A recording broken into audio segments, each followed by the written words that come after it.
सभी भक्तों को राधे राधे।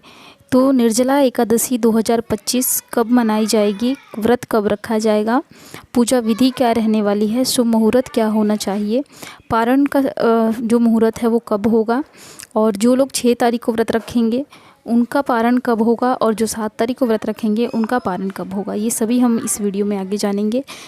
इस एकादशी के दिन क्या दान करना चाहिए, और क्योंकि ये निर्जला एकादशी है तो क्या इसमें पानी का सेवन किया जा सकता है, सभी आपको जानकारी आगे वीडियो में संपूर्ण जानकारी दी जाएगी। तो अभी तक अगर आपने इस चैनल को सब्सक्राइब नहीं किया है तो सब्सक्राइब कर लीजिए और ज़रूर लाइक कर दीजिए। तो चलिए शुरू करते हैं इस एकादशी के बारे में संपूर्ण जानकारी। तो शास्त्रों में ज्येष्ठ मास के शुक्ल पक्ष की निर्जला एकादशी का व्रत सभी एकादशी व्रतों में सबसे कठिन और शुभ माना गया है। इस एकादशी को भीमसेनी या पांडव एकादशी भी कहा जाता है। कहा जाता है कि निर्जला एकादशी व्रत करने से व्यक्ति को सभी एकादशियों का पुण्य प्राप्त होता है। यदि ऐसा कोई व्यक्ति है जो कि सक्षम नहीं है 12 महीनों की सारी एकादशी रखने में, तो वो व्यक्ति अगर सिर्फ एक एकादशी निर्जला एकादशी रह लेता है तो उसे पूरे साल भर के सभी एकादशी के व्रत का फल प्राप्त हो जाता है। इस व्रत में पानी पीना वर्जित होता है। अब आइए आगे जानते हैं कि साल 2025 ज्येष्ठ शुक्ल पक्ष की निर्जला एकादशी व्रत की सही तिथि क्या होने वाली है, पूजा मुहूर्त वगैरह सब कुछ। ठीक है, तो देखते हैं। सबसे पहले हम शुभ मुहूर्त देखेंगे। निर्जला एकादशी का व्रत 6 और 7 जून दोनों दिन रखा जाएगा। 6 जून को स्मार्त और 7 जून को वैष्णव एकादशी होगी।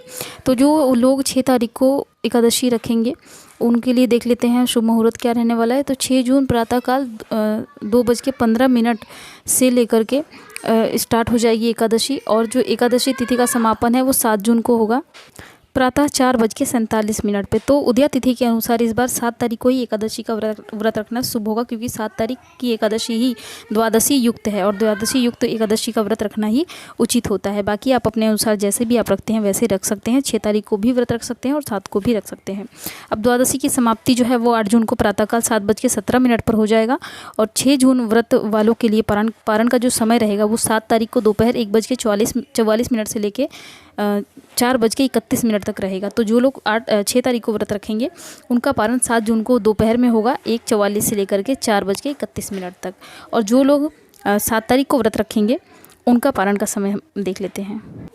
जो लोग 7 तारीख को व्रत रखेंगे वो पारण 8 जून को करेंगे। 8 जून को पारण का समय रहेगा 5:23 से लेकर 6:34 तक। तो इसके बीच ही आपको पारण कर लेना है। अब देख लेते हैं हम कि इसमें जो है आपको पारण करने से पहले दान करना होता है। कुछ भी अगर आप चाहें तो किसी ब्राह्मण को बुला करके भोजन भी करा सकते हैं, लेकिन ध्यान रहे कि भोजन आपको उसी समय सीमा के अनुसार कराना होगा, तो क्योंकि भोजन कराने के बाद आपको खुद भी व्रत खोलना होता है। तो इसीलिए उस हिसाब से करिए, नहीं तो आप अलग से कुछ दान निकाल करके रख दीजिए, बाद में आप किसी ब्राह्मण को दे दीजिए। इस तरीके से भी आप कर सकते हैं। इस दिन पानी दान करने का बहुत ही अधिक महत्व होता है। आप चाहें तो कहीं पर पानी लगवा दीजिए, जैसे कहीं पे मटका वगैरह लगता है। अभी गर्मी का समय भी चल रहा है, आप चाहें तो इस तरीके का दान जो है ना पानी का आप कर सकते हैं। अब जानते हैं कि क्या आप ये निर्जला एकादशी है फिर भी इसमें पानी का सेवन कर सकते हैं। लेकिन शास्त्रों के अनुसार निर्जला एकादशी व्रत निर्जल ही रखा जाता है। मान्यता है कि अगर आप निर्जला रहकर इस व्रत को कर रहे हैं तो आपको एकादशी के दिन पानी नहीं पीना चाहिए। निर्जला एकादशी व्रत में अगले दिन द्वादशी तिथि के दिन सूर्योदय के होने के बाद ही आप जल ग्रहण कर सकते हैं, या फिर व्रत खोलने के बाद ही जल ग्रहण कर सकते हैं। लेकिन देखिए, अगर आपसे नहीं रहा जाता है, हो सकता है किसी को बहुत मेडिकल इशू भी होता है, कोई बहुत सारी परेशानियां भी हो सकती हैं, किसी के साथ अलग अलग हर किसी के साथ अलग अलग परेशानियाँ हैं। तो इस हिसाब से आप चाहें तो फलाहार वाला भी रख सकते हैं, चाहे तो पानी पीकर भी रख सकते हैं। ठीक है, रखना ज़रूरी है, चाहे आप जैसे भी रखें। ठीक है, लेकिन अगर आप निर्जला रह पाएँ तो वो बहुत ही अच्छा होगा। तो इस तरीके से, क्योंकि देखिए प्रभु के अगर आपको भाव है प्रभु के लिए व्रत रखने का, तो आप उसमें जो है निर्जला भी रख सकते हैं, और चाहे तो पानी पीकर भी रख सकते हैं। प्रभु कभी भी अपने भक्तों से नाराज़ नहीं होते हैं। ठीक है, तो ये मैंने संपूर्ण जानकारी आपको निर्जला एकादशी से रिलेटेड दे दी है। लेकिन अगर आपको फिर भी कोई प्रश्न हो और पूछना चाहते हो तो हमें कमेंट कर सकते हैं।